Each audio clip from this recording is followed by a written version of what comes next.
Jinsi ya kurudisha huyo mpenzi wako, ex-boyfriend, ex-girlfriend, kupitia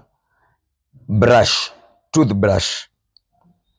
Lakini kabla ufanye chochote, nataka ufuate hizi steps 3.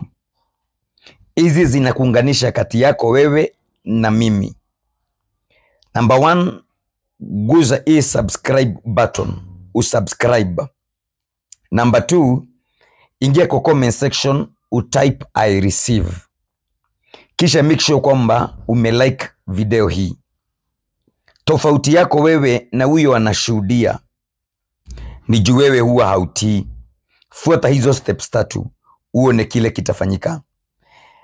Chukua brush kama hii, weka dawa. Kisha weka dawa, chukua jina ya huyo mpenzi wako, iandike na blue pen. Kisha urab hivi. Ukitamka jina yake mara 3. Kisha ukunje hiyo karatasi uende utupe kwa choo na uflash. Sawa sawa. Na nimerudia tena, make sure ya kwamba umefanya vile ambavyo nimesema. God